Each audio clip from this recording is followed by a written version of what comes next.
Muy buenos días a todos. Les agradecemos mucho su asistencia y puntualidad a este webinar Inspecciones de Seguridad del RIG INT, el cual esperamos que sea de gran utilidad para cada uno de ustedes en su día a día. Mi nombre es Maura Valadez, soy coordinadora de Mercadotecnia y Comunicación en Columbus McKinnon para Latinoamérica. Junto con mis compañeros Edgar Castro, que es nuestro capacitador del área técnica para Columbus McKinnon Latinoamérica, y Fernando Corsa, que es nuestro consultor comercial de entretenimiento para Latinoamérica Norte, estaremos acompañándolos durante estas 4 sesiones.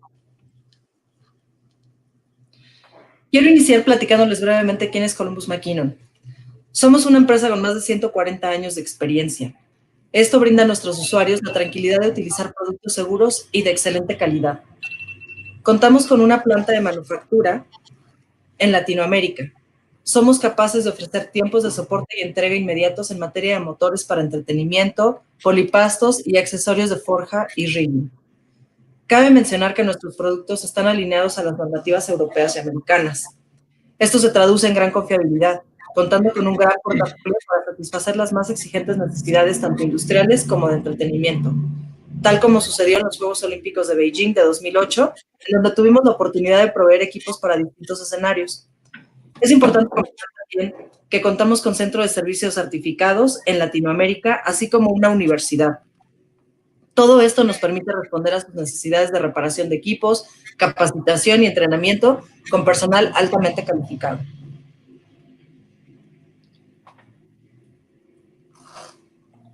Pues bien, antes de entrar de lleno, quiero comentarles que esta sesión está siendo grabada con el fin de enviárselas posteriormente a cada uno de ustedes vía correo electrónico. Todas las preguntas que tengan las podrán hacer en cualquier momento de nuestra presentación a través de mensaje de texto de WhatsApp. Para los asistentes que residen en México, el número es 81 12 42 6327. Para el resto de Latinoamérica, el número es más 52 81 12 42 6327. Al finalizar nuestra presentación, vamos a dar unos minutos para que podamos resolver todas sus preguntas. También es importante comentarles que al final de nuestra sesión del día 14, vamos a hacer un test con el cual se harán acreedores a su reconocimiento. Es necesario que la resuelvan. Este test solamente va a estar habilitado 1 hora después del término de nuestra sesión de este día 14.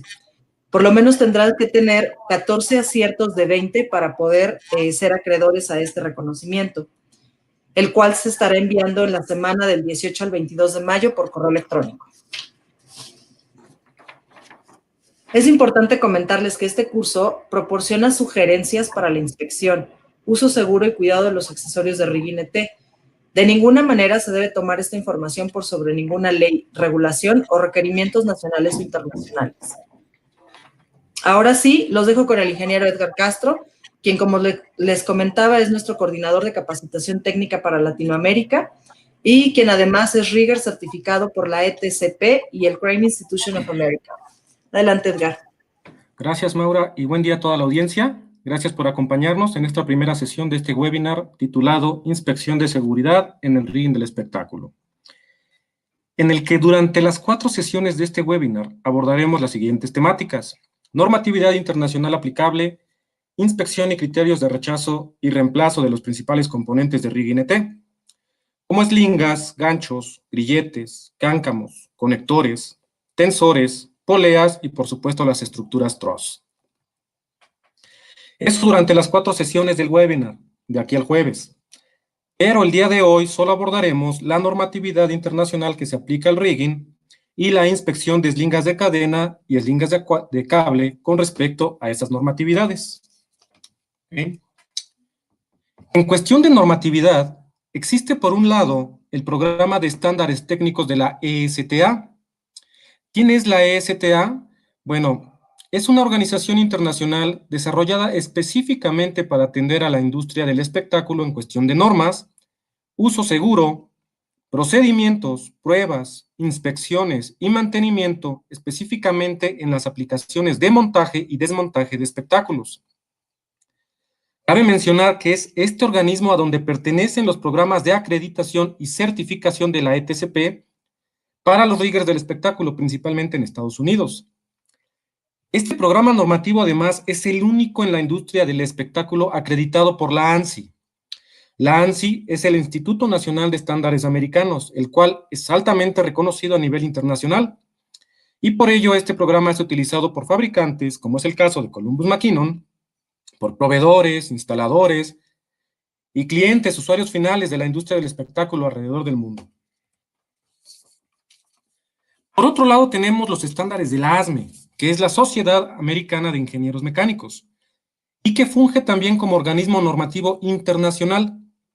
Sin embargo, este está enfocado al diseño, construcción, seguridad, mantenimiento, inspecciones y pruebas para equipos y máquinas del ramo industrial en general. Entre estos equipos está, por supuesto, los accesorios de rigging. El único estándar específico de la ESTA que aborda el uso de accesorios de rigging es el ANSI E1.47-2017. Lamentablemente este estándar se enfoca más en guías de uso y prevención de arreglos completos de rigging, o sea, el rigging como sistema, y no como accesorios individuales, por lo que en términos de los objetivos y temáticas de este webinar, y dado que la ESTA no tiene en este momento algún estándar específico al respecto del rigging como accesorios individuales, la información que les presentaré estará basada en las normativas ASME. Específicamente, la B3010, ASME B3010 para ganchos de carga, ASME B30.26 para accesorios de rigging y ASME B30.9 para que se enfoca en las eslingas, ya sea textiles, cadena o cable. Bueno, ¿y por qué seguir estos estándares? Los estándares o normativas alrededor del mundo, no importa de qué industria sean, están diseñadas por un comité de experimentados especialistas que no tienen mayores objetivos que la seguridad industrial. Evitar accidentes, proteger vidas, prevenir daños materiales, reducir tiempos muertos, prevenir y si no se pueden prevenir, pues solucionar problemas. Diseño de guías y procedimientos en cuanto a la fabricación, operación, seguridad y mantenimiento de los equipos industriales. Así que, ¿por qué usar los estándares? Bueno, ahí tenemos 6 razones de por qué es bueno hacerlo. ¿Okay? Ok, antes de comenzar con el tema de inspecciones propiamente, tenemos que tener en claro 2 conceptos importantes dentro del manejo de materiales. El primero es el límite de carga de trabajo o WLL por sus siglas en inglés. El límite de carga de trabajo nos va a indicar la carga máxima para el cual el accesorio o equipo está diseñado. Profundizando un poco en este tema, déjenme comentarles que existe lo que se le llama la carga segura y la carga recomendada. La carga segura es aquella que está dentro del 100% de este límite de carga de trabajo. Y el componente, por supuesto, tiene que poder soportar esa carga, para eso está diseñado. Y luego viene la carga recomendada, que es el porcentaje que como fabricantes recomendamos cargar para alargar la vida útil de un componente. Pero más importante aún, para tener un respaldo de capacidad ante eventos de sobrecargas inadvertidas por nosotros como operadores, que se pueden deber a malas operaciones o como cargas laterales, cargas de impacto, lo cual, como ustedes saben, en la industria del espectáculo, pues es muy común debido a las cargas dinámicas. El valor de la carga recomendada para todo componente de elevación de cargas es del 75 al 80% del límite de trabajo. Lo que sí nunca y bajo ninguna circunstancia se debe hacer es exceder el límite de carga de trabajo. Evitemos, por favor, compañeros, evitemos a toda costa pasar de esto a esto. ¿Okay? Otro concepto muy importante es el factor de diseño, factor de seguridad. Y este se define como la razón o relación entre el límite de carga de trabajo y la resistencia a la ruptura de un componente o accesorio. Es decir, durante la fabricación de un gancho, por ejemplo, este se somete a pruebas en las cuales se les aplica varias veces el límite de carga de trabajo, hasta un punto en su límite elástico mecánico antes de comenzar a deformarse. Eso lo hace todo el equipo de ingeniería en las plantas de manufactura. La ASME B30.26, que es la que, como vimos, se enfoca en los accesorios de rigging, nos dice al respecto que todos los accesorios de rigging deben fabricarse con al menos un factor de seguridad de 4:1, al menos 4:1. Es decir, que un conector con un límite de carga de trabajo de 1 tonelada tuvo que haber sido fabricado y probado para soportar 4 toneladas antes de alcanzar ese límite elástico. Columbus McKinnon fabrica con estricto apego a las normativas ASME, así que todos nuestros componentes de rigging y levantamiento de cargas cumplen esta disposición. Ahora, ojo, esto no significa que un grillete de 1 tonelada pueda soportar una carga de 4 toneladas. El factor de seguridad es un parámetro de manufactura solamente. Una vez que un componente sale de fábrica, ese factor de seguridad comienza a decrecer. ¿Y cuánto? No lo sabemos. Eso depende de factores como el medio ambiente, el uso, las condiciones de almacenamiento. Y para saberlo habría que hacer pruebas destructivas, por lo que si en realidad quisiéramos saberlo, pues tendríamos que deshacernos de nuestro componente de trabajo. Además, otra vez, si no se respetase el límite de carga de trabajo, se estaría incurriendo en una operación insegura que conllevaría responsabilidades si hubiera un accidente o daños materiales, porque no se estaría respetando la capacidad de carga del equipo. Por ello, otra vez, no confundamos. Debo insistir, nunca excedamos el límite de carga de trabajo. Ahora bien, aquí tenemos un grillete en el cual se puede apreciar un límite de carga de trabajo de 4,5 toneladas y se nos hacen 2 preguntas. La primera es, si es seguro colocar 4,5 toneladas en ese grillete. A lo cual les digo que sí, efectivamente es seguro adjuntar 4,5 toneladas. Pero lo recomendable, como les decía, en términos de eficiencia y larga vida útil del componente, es no utilizar más allá del 80% de su capacidad. La segunda pregunta dice, si tienes un factor de diseño de 5:1, este grillete SM tiene un factor de 5:1. ¿Es posible que pueda cargar 7 toneladas? Y la respuesta es un rotundo no, puesto que está diseñado y marcado para no cargar más de 4,5 toneladas. ¿Ok? ¿Y qué pasa con los accesorios que no tienen respaldo de marca reconocida? Por ejemplo, no sé, a lo mejor les ha pasado que ahí en el campo se encuentran con accesorios de origen asiático, por no poner países, ¿ah? Y lo único que tienen marcado es en dónde fueron hechos, en qué país fueron hechos. No tienen ni el WLL, en algunos casos no tienen una marca que los respalde, una marca a quien reclamarle si ese grillete, ese gancho, esa eslinga llega a fallar. Bueno, si ustedes trabajan con este tipo de componentes, pues no tienen seguridad. Ya olvídense de la seguridad en el componente o en la aplicación. Seguridad para ustedes mismos, ¿ok?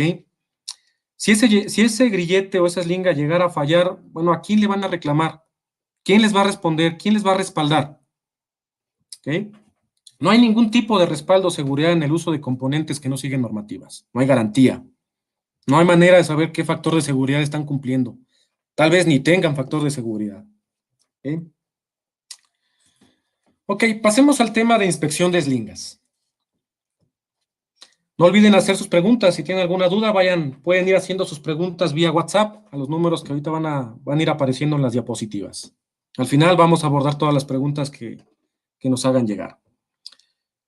Como saben, existen diferentes tipos de eslingas en el mercado. Cada una tiene características específicas que las hacen ideales o no ideales, dependiendo del tipo de aplicación al cual ustedes van a trabajar. De manera muy general, y dado que pues, no es la temática de este webinar se va a enfocar en la inspección de componentes, podemos englobar las diferencias de los tipos de eslingas en este recuadro. En cuestión de dureza, la mejor opción es la eslinga de cadena. Aunque el cable también es compuesto por una aleación de acero, la cadena tiene más dureza y digamos que puedes utilizarla inclusive con más flexibilidad que la eslinga de cable. La más flexible, por supuesto, son las eslingas textiles. Y aunque existan accesorios que sirven para el acortamiento de eslingas textiles, las únicas con longitud ajustable sin la necesidad de elementos externos son las eslingas de cadena con acortadores, que se venden como un solo componente. En cuestión de exposición a la luz solar o rayos ultravioleta, obviamente las eslingas textiles no son las más adecuadas y más adelante veremos por qué. Lo mismo pasa en aplicaciones en ambientes con altas temperaturas, pero estas eslingas, las eslingas textiles, son las más comunes en las industrias debido a que son muy ligeras, es muy fácil su transportación, no son pesadas, y por ello son más comunes, aunque tienen ciertas desventajas que vamos a ir abordando conforme vayamos avanzando en el webinar. En aplicaciones donde existen áreas filosas, las eslingas textiles pues tampoco son la mejor opción. La de cable de acero tampoco es la ideal, ya que los alambres también tienen menos flexibilidad que la cadena. En este caso, la cadena es nuestra mejor opción. En cuanto a las eslingas de cadena, existen en el mercado diferentes tipos de cadenas, pero no todos están diseñados para la elevación de carga o para el rigging. La mejor manera de saber esto es a través del grado de cadena, en el cual ustedes van a comprar o vamos a adquirir. El grado refiere principalmente a su resistencia mecánica. Entre mayor sea el grado, generalmente más resistente será la cadena, entre otras muchas propiedades mecánicas de la aleación. Primeramente tenemos en la diapositiva las cadenas grado 30, grado 43 y grado 70, las cuales se utilizan principalmente en aplicaciones de tensión, sujeción y arrastre. Son las que típicamente podemos observar en el amarre de cargas en los camiones y tractores de transporte industrial. Bueno, estas cadenas, si ustedes las ven ahí en su área de trabajo, si alguien les da esta cadena para que eleven cargas o la utilicen como eslinga, bueno, deben de saber que ninguna de estas cadenas está autorizada o diseñada para elevación de cargas. Son cadenas, entre otras cosas, con poca resistencia mecánica, con un muy bajo límite de elasticidad y por ello no cumplen con las especificaciones de la ASME B30.26 para uso en elevación de cargas o aplicaciones de rigging. Los grados de cadena que sí están diseñados para elevar cargas son el grado 80 y el grado 100, nada más, ¿ok? Son con este tipo de cadenas que se deben fabricar las eslingas que ustedes utilizan al realizar sus montajes o la cadena de los motores o polipastos. En el caso de las eslingas de cadena de Columbus McKinnon, el estampado original que caracteriza la marca son las iniciales CMUSA, que es el fabricante, y la leyenda HA800, que indica que es una aleación de acero grado 80, o HA1000 para aleación de acero grado 100. Es importante mencionar que la aleación de estas cadenas es diferente a las cadenas que se usan en los motores de polipastos. Perdón, en los motores o polipastos. En consecuencia, tienen distintas propiedades de dureza y flexibilidad, principalmente. Por ello, nunca se debe intentar integrar un motor o polipasto con una cadena de eslinga o viceversa. Utilizar una cadena de carga de un motor o polipasto como eslinga siempre va a ocasionar o nos va a conllevar a posibles riesgos de accidentes. Utilicemos solo accesorios que son los adecuados para nuestra aplicación y debemos asegurarnos siempre de utilizar las refacciones originales en su motor o polipasto, sea cual sea la marca, ¿ok? Adicionalmente, en Columbus McKinnon contamos con una cadena especial para su utilización en aplicaciones del espectáculo. Es la cadena Stack, que como pueden ver, está en color negro y se conforma de un grillete y la propia cadena, la cual le permite acortar su longitud de una manera muy fácil y rápida. Es también una cadena de aleación de acero grado 80, y el estampado que difiere a las otras cadenas de Columbus McKinnon son las iniciales del fabricante CMUSA, esas nunca pueden faltar, y las iniciales STAC.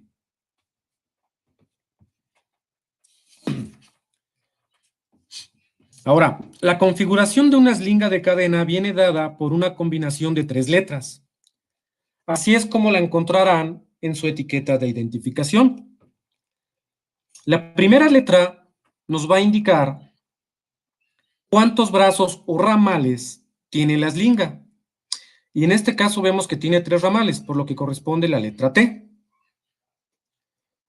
La segunda letra hace referencia al enganche superior, el cual en el ejemplo podemos ver que es un conector oblongo, correspondiente a la letra O. Y por último, la tercera letra corresponde al enganche inferior, que para el caso es un gancho de eslinga. Entonces le corresponde la letra S. Así tenemos que esta eslinga tiene una configuración TOS o TOS, que quiere decir que de fábrica se construyó para 3 ramales, un oblongo en la parte superior y ganchos de eslinga en la parte inferior. ¿Y por qué es importante saber leer la configuración de la etiqueta de una eslinga? Bueno, muy sencillo. Por un lado, es la manera en que podemos cerciorarnos de que la eslinga viene con la configuración de fábrica y no la modificaron algún otro proveedor o un cliente. Por otro lado, sabemos que los demás datos de la etiqueta, como capacidad de carga y el ángulo de esa capacidad de carga, sí corresponden a la eslinga o al arreglo de eslinga que estoy utilizando. ¿Okay? Hay muchos tipos de enganches superiores e inferiores. Los más utilizados en las eslingas de cadena son, por supuesto, el gancho de eslinga, el oblongo, el eslabón pera y el hammerlock. Entre las inspecciones que debemos realizar y que están enmarcadas en la norma ASME B30.9 están la revisión de los datos de identificación, buscar evidencia de desgaste y en caso de que hubiese, verificar que esté dentro de los parámetros permitidos, los cuales en un momento más vamos a revisar. Cualquier evidencia de corrosión, deformación o grietas en la eslinga es motivo suficiente para ponerla fuera de servicio, ya que su composición interna ha sido dañada y representa una situación de riesgo para nosotros, en primera instancia para nosotros, pero también para nuestros compañeros, las personas que asisten al evento y en general para la operación, aplicación, las máquinas que hay alrededor, lo que estamos elevando, o sea, todos los daños materiales que pueden conllevar. Lo mismo pasa si encontráramos evidencia de daño por calor, comúnmente generado por soldadura. ¿Okay? Vamos también a ahondar un poquito más a detalle al respecto en las diapositivas siguientes. Los accesorios de enganche pues se deben revisar bajo los mismos parámetros de inspección de las eslingas y ahorita vamos a ir uno a uno revisándolos. En esta misma normativa, la ASME B30.9, debemos identificar que hay 2 tipos de inspecciones, las frecuentes y las periódicas. Hay 3 principales diferencias entre ellas. La primera es la persona que se encarga de llevarlas a cabo. En las frecuentes son revisiones visuales que realiza la persona que está usando el equipo en ese momento. Y las periódicas son inspecciones más detalladas, más a fondo, de cada uno de los componentes de nuestro sistema. Y estas generalmente son realizadas por una persona con un grado mayor de conocimiento y experiencia. En nuestro caso, en nuestra aplicación, pues yo digo que podría ser el head rigger o el supervisor del montaje. La segunda diferencia es el intervalo de tiempo en que se deben realizar. Las frecuentes se hacen siempre antes de cada uso, así está especificado en la ASME B39, ¿ok? Y las periódicas tienen intervalos que van desde una vez al mes a una vez al año. Estos intervalos básicamente dependen del tipo de servicio en el cual se están trabajando las eslingas, el cual tiene que ser designado por el head rigger o el supervisor o la persona con más experiencia y mayor conocimiento, basándose principalmente en la frecuencia de uso del equipo, la severidad de las condiciones ambientales y sus experiencias en trabajos con características similares. Sin embargo, quiero hacer énfasis en una situación que sí está explícita en la norma ASME B30.9 y es que si estamos trabajando de manera intermitente en condiciones ambientales severas, por ejemplo, alta salinidad, altas temperaturas, mucha humedad o inclusive operaciones a la intemperie, dice la norma ASME B39 que las inspecciones periódicas, es decir, las inspecciones a fondo, deben realizarse mínimo cada 3 meses, ¿ok? Y la última diferencia es que las inspecciones periódicas requieren registros por escrito y las frecuentes no, ¿vale? Registros por escrito y archivados en el caso de las inspecciones periódicas. En cuanto a los datos de identificación, la norma ASME B30.9 especifica que la placa debe contener todos y cada uno de los datos que se muestran en pantalla.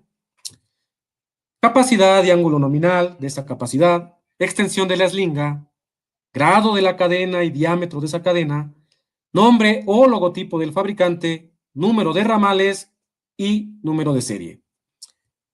La misma normativa nos indica que si alguno de estos elementos no estuviera o no fuera posible de leer, o sea que fuera ilegible, la eslinga no puede ser utilizada y debe ser retirada de servicio. El segundo parámetro a revisar es la limpieza y lubricación. Toda cadena de carga debe estar en todo momento adecuadamente lubricada para evitar desgastes excesivos que debiliten los eslabones, lo cual podría terminar en un accidente o daño material por pérdida de una carga. El objetivo de la lubricación en las cadenas o cables es proveer a la cadena de una capa protectora que minimice, porque no se va a poder evitar, que minimice la fricción metal con metal. Es justamente esa fricción lo que genera el desgaste en los eslabones, ¿ok? Entonces, si yo utilizo un lubricante adecuado, podemos evitar o minimizar esa fricción metal con metal y pasar a una fricción metal, lubricante, metal. Esto tiene el objeto de evitar el desgaste entre eslabones y con ello alargar la vida útil de nuestra eslinga. Con respecto a esto, Columbus McKinnon, como fabricante de accesorios de rigging de izaje, recomienda el uso de un lubricante muy específico, el cual es el Lubriplate. En las plantas de manufactura de Columbus McKinnon se han hecho pruebas con este lubricante y debido a su viscosidad, su alta adherencia a las aleaciones específicas del acero de nuestras cadenas, es el lubricante que recomendamos. Ahora, es un lubricante comercial, ¿ok? Lo pueden comprar ya sea con su proveedor de lubricantes, en alguna ferretería comercial, o si lo prefieren a través de Columbus McKinnon, dirigiéndose a alguno de nuestros distribuidores o quien les provee los productos de Columbus McKinnon. Ok, una vez limpia la cadena, y debe estar limpia antes de pasar a hacer las inspecciones, porque si no está limpia, pues la contaminación, el polvo, etcétera, pueden esconder elementos que no vamos a ver durante nuestra inspección. Entonces, una vez que esté limpia, vamos a buscar presencia de desgaste. Vamos a ver si hay fisuras, deformación o cualquier tipo de daño que nos haga sospechar de un mal funcionamiento. Y esto debe ser en cada uno de los eslabones, es decir, la inspección se debe realizar eslabón por eslabón. Recuerden, un solo eslabón que no revisen y que por mala fortuna sea el que esté dañado, puede llevarnos a un accidente que podamos lamentar. La inspección debe hacerse con más énfasis en los puntos de contacto entre eslabones, pues es esa zona donde se concentra la mayor tensión y fricción del metal con metal. Ojo, ojo a toda la audiencia. De nada sirve revisar una cadena por la superficie o en las zonas laterales o externas, porque en esas zonas teóricamente no tiene por qué haber desgaste. Por lo tanto, si no revisamos las partes internas, los puntos de contacto que estamos señalando ahí en la diapositiva de eslabón con eslabón, es igual a que no hayamos hecho ninguna inspección, ¿ok? Si encontráramos desgaste, debemos referirnos a las tablas del fabricante y verificar que no haya sobrepasado los máximos permitidos.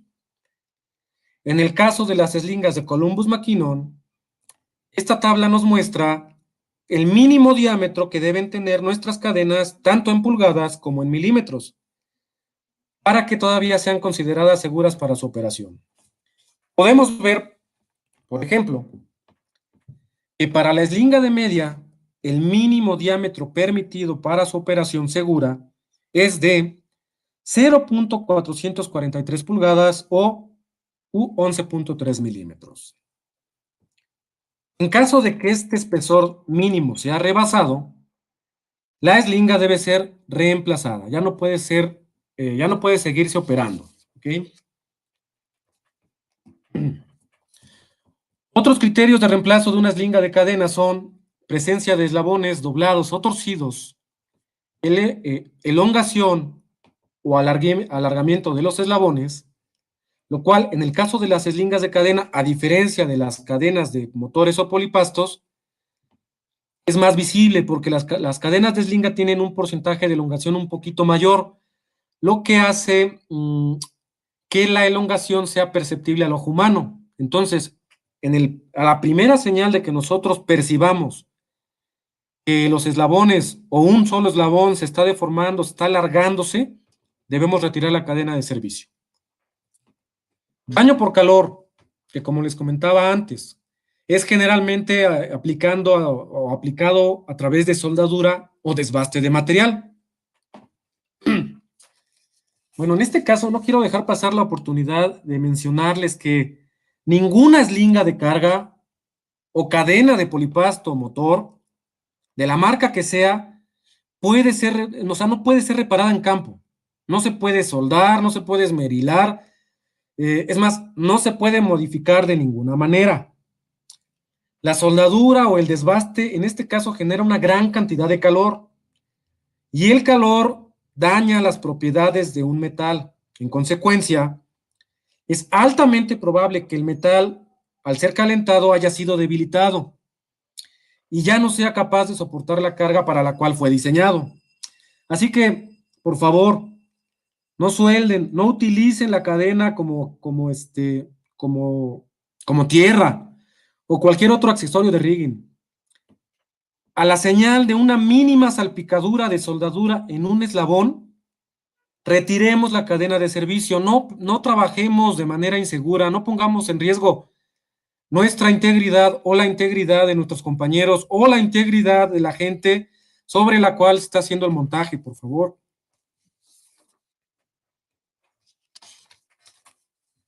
A continuación vamos a ver algunos claros ejemplos de eslingas en mal estado. Aquí se aprecia evidencia de corrosión excesiva. Seguramente es una eslinga pues, que estaba siendo utilizada en puertos o ambientes marítimos. Es mucha la corrosión que tiene. Obviamente ese tipo de aplicaciones en el mar, en los puertos, como ustedes saben, pues siempre hay aire que lleva brisa del mar y el mar lleva salinidad y la sal pues corroe o acelera la corrosión de cualquier metal. Luego tenemos un acortamiento de la longitud de una eslinga a través de un nudo. En este caso se está generando una sobretensión en los eslabones, ya que en ese nudo hay fuerzas de tensión y compresión en todas direcciones. De verdad os digo, hay muchos otros aditamentos diseñados específicamente para acortar las eslingas. No se arriesguen. Hagan lo posible por utilizar las herramientas adecuadas. Una eslinga en estas condiciones con un nudo, con carga, o sea, le acortas la eslinga y le pones carga, tensas la eslinga, se puede romper en cualquier momento y sin dar aviso alguno. Es mucha la tensión que está siendo provocada en esos eslabones que están torcidos ahí en el nudo. Un ejemplo más, en este caso, de accesorios caseros que no tienen grado o certificación alguna. Caseros o que hicieron ahí en el taller, no sé.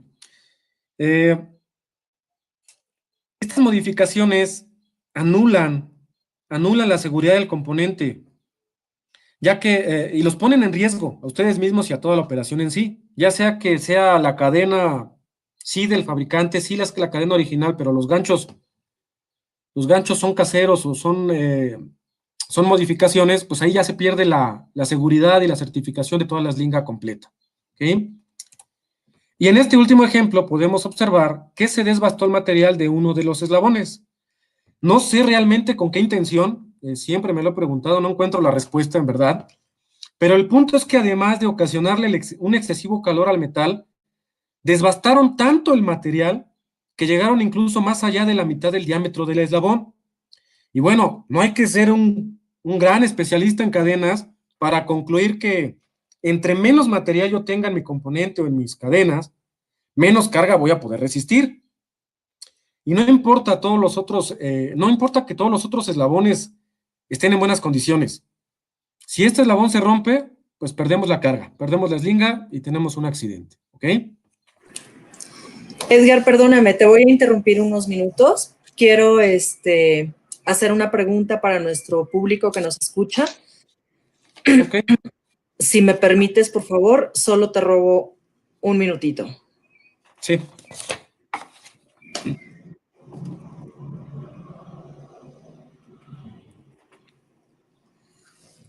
Bien, pues bueno, la pregunta es, ¿qué grado de cadena está diseñado y autorizado para su uso en elevación de cargas? Les pedimos por favor a todos si nos pueden mandar por mensaje de WhatsApp su respuesta. Inciso A, si creen que es grado 43. Inciso B, grado 70. Inciso C, grado 80. Inciso D, grado 30. Solamente pueden mandar el inciso, no es necesario que escriban todo el texto. Si quieren y se les hace más fácil, solamente el inciso es muy bueno. Vamos a dar unos segunditos solamente para recibir sus mensajes de WhatsApp y poder ver qué es lo que ustedes creen, ¿no? ¿Qué grado de cadena está diseñado y autorizado para su uso en elevación de cargas? Repito, inciso A, grado 43, inciso B, grado 70, inciso C, grado 80, inciso D, grado 30. Fer, si nos puedes compartir, por favor, las respuestas de nuestros asistentes. Sí, hola, ¿qué tal? Muy buenos días a todos.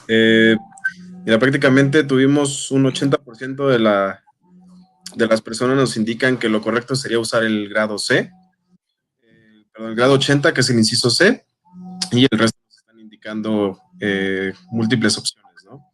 No sé, Edgar, igual si nos puedas retroalimentar con la mejor opción con base en tu criterio. Claro, Fer, gracias. Efectivamente, podemos ver que la audiencia, la mayoría de la audiencia tiene la respuesta correcta, es grado 80. Los demás grados de los incisos A, B y D, grado 43, 70 y 30, son diseñados para aplicaciones de tensiones y arrastre. Por lo tanto, el inciso C es la correcta.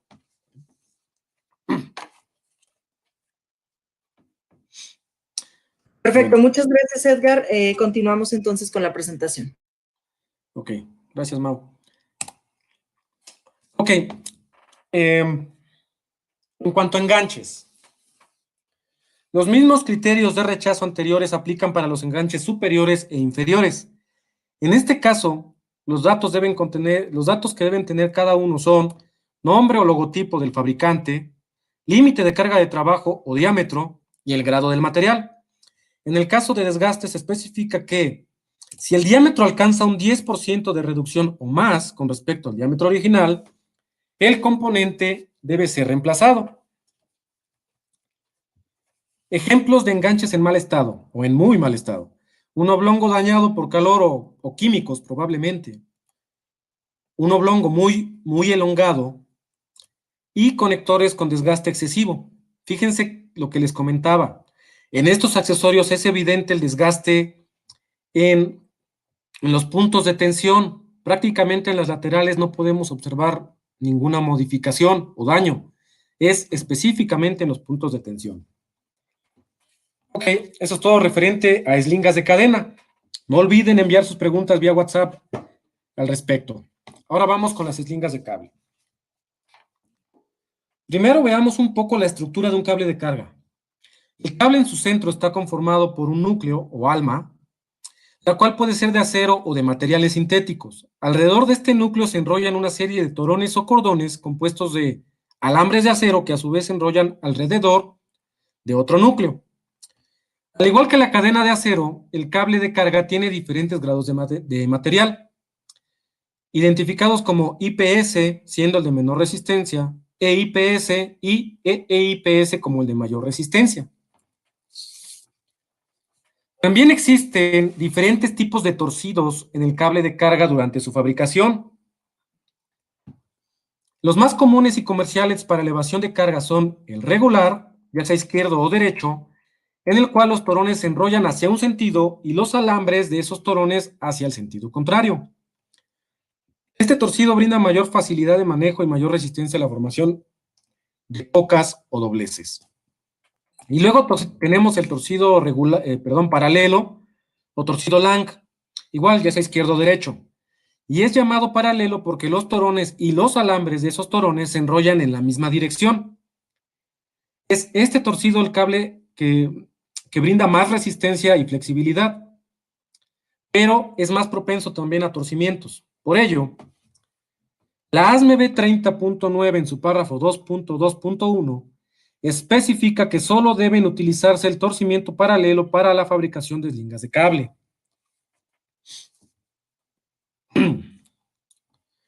Los cables de carga también se identifican comercialmente, además del material de su núcleo y su torcido, por la configuración de su construcción en relación con el número de torones y el número de alambres de cada uno de esos torones.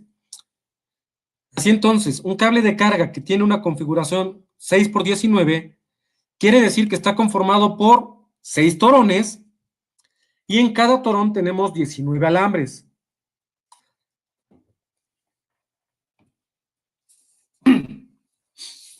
De acuerdo con lo especificado en la norma ASME B30.9, las eslingas de cable deben ser inspeccionadas primeramente en sus datos de identificación, que deben contener claramente el logotipo o nombre del fabricante, el límite de carga de trabajo y su ángulo respectivo a ese límite de carga, el número de ramales y el diámetro.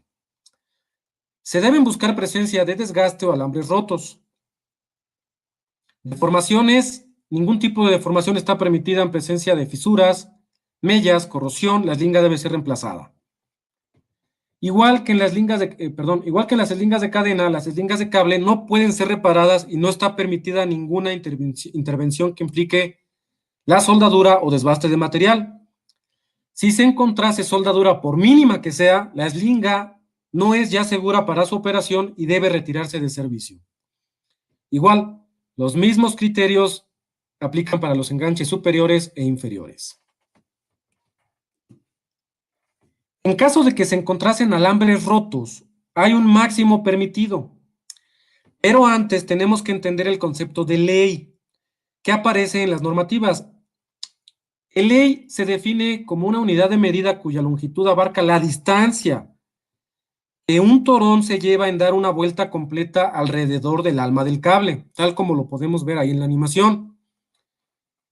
Una vez dicho esto, podemos entonces pasar al criterio de reemplazo para alambres rotos en eslingas de cable, el cual nos dice que si dentro de esa distancia de un ley hay al menos 10 alambres rotos de forma aleatoria, es decir, 10 alambres rotos en varios torones de la eslinga, dentro de esa medida de una distancia de un ley, la eslinga debe ser retirada de servicio.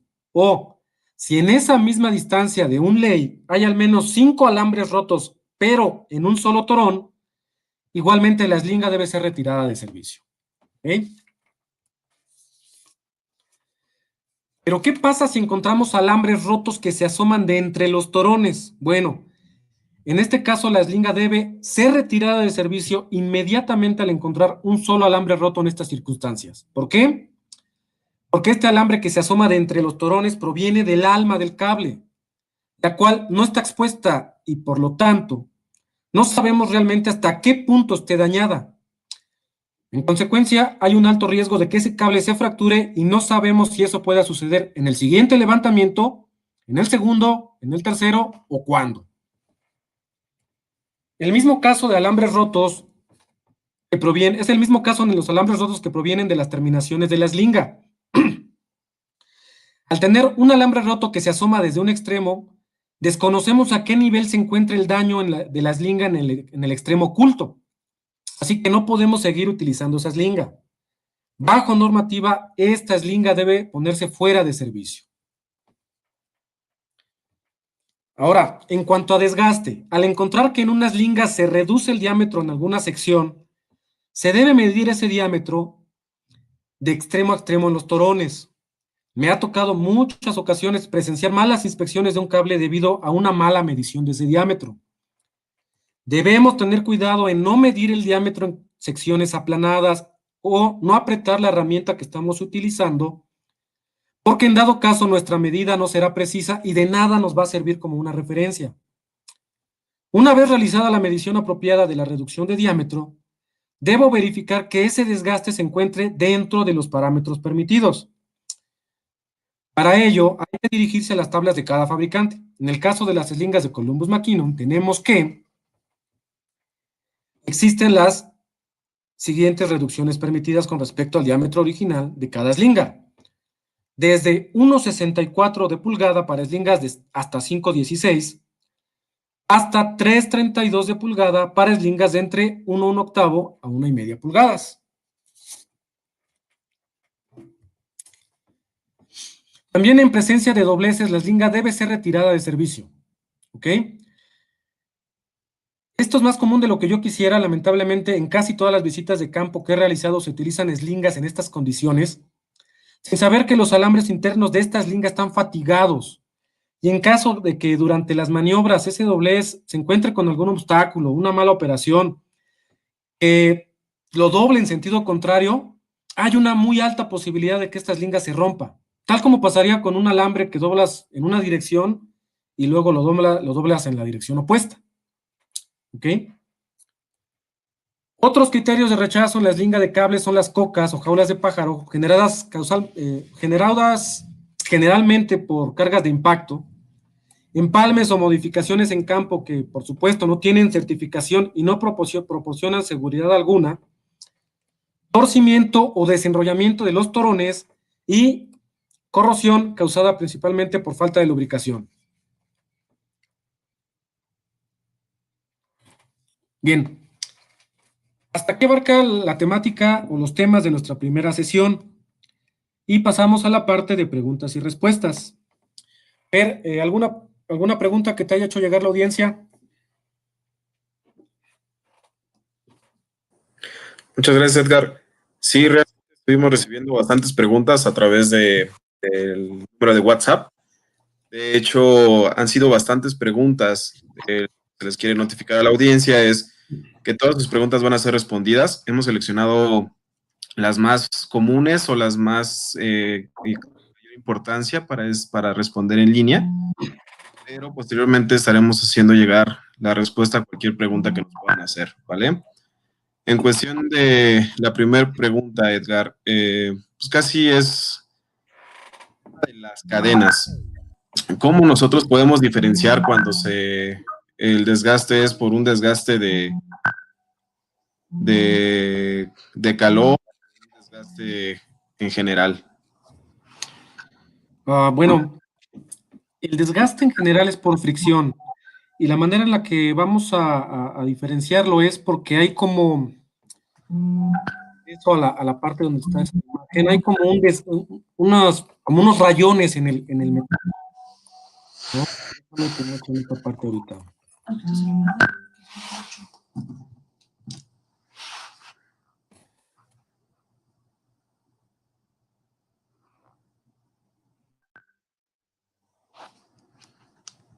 No se alcanza a percibir aquí, en esta parte de aquí, cuando es un desgaste por fricción, un desgaste por uso, vamos a encontrar en esta parte donde está indicando la flecha unos rayones, como si le hubiéramos pasado una lija en esa parte del eslabón. Daño por calor, pues vamos a ver una decoloración en el metal, como cuando calientas una lámina empieza a cambiar de color, ese es el desgaste, bueno, esa es la marca que vamos a encontrar por daño por calor. Bueno, esa sería la diferencia entre los principales desgastes.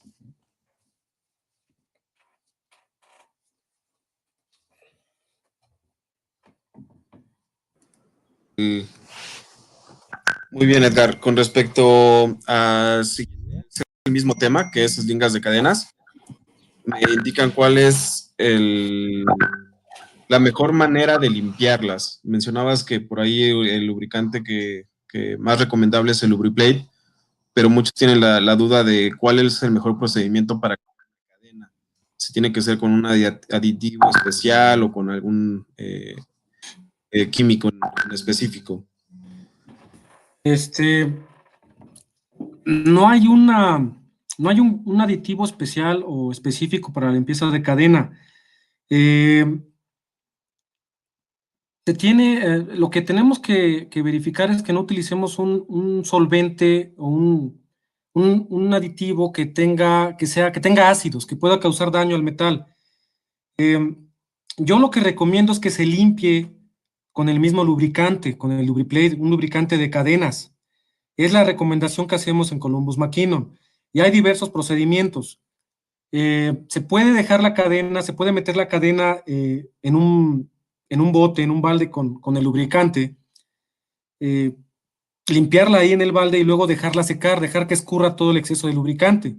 Se puede utilizar lubricante para cadenas en spray, siempre teniendo en cuenta que sí se lubriquen los puntos de contacto de los eslabones, las partes internas. Se puede utilizar una brocha también para lubricar todos los eslabones o un trapo humedecido con el lubricante. Esas son las maneras. En Columbus McKinnon o CM como fabricante no recomienda el uso de otro aditivo para limpiar las cadenas. Se recomienda que se limpie con el mismo lubricante. Muchas gracias, Edgar. En cuestión seguimos con el tema, no hemos cambiado el tema de cadena. En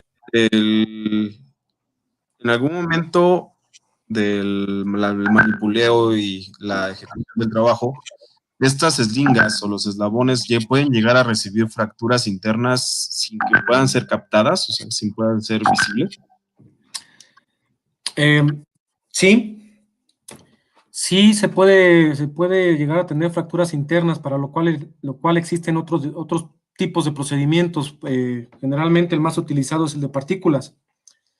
Sin embargo, este tipo de procedimientos de inspección o pruebas en los accesorios de rigging o de elevación de cargas no son muy recomendables o no es recomendable que se hagan muy seguido porque tienen afectaciones a los componentes.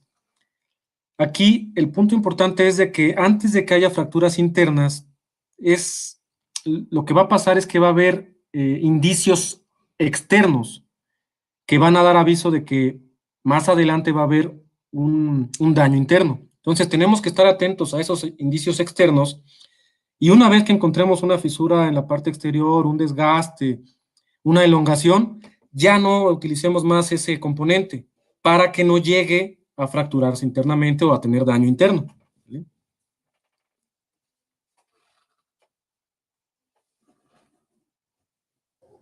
Ok.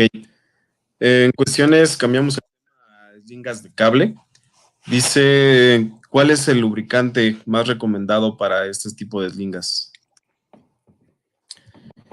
Igual, tienes que buscar con tu proveedor de lubricantes un lubricante específico para cable de carga. En el caso de Columbus McKinnon, no contamos con un lubricante específico para cables de carga, solamente tenemos el de cadena.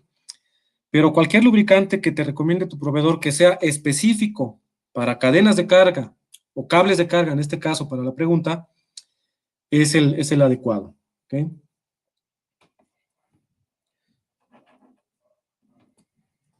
Ok, Edgar.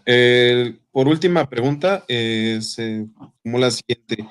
¿Cuál es la mejor recomendación para el almacenamiento seguro de eslingas? Esto es en general, cadena, de cable, todo el tipo de eslingas. ¿Cuál sería la mejor recomendación para su almacenamiento seguro?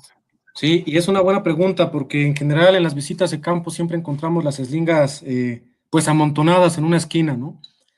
La manera adecuada para que alargues la vida útil de las eslingas y cualquier componente de carga y no generes daños y desgastes que inclusive ya no son de la operación, sino del almacenamiento, es tener las eslingas colgadas, completamente colgadas, sin que caigan al piso y se arrastren o se amontonen ahí en el piso. A una buena altura, tenerlas colgadas, tensadas con el propio peso de la eslinga.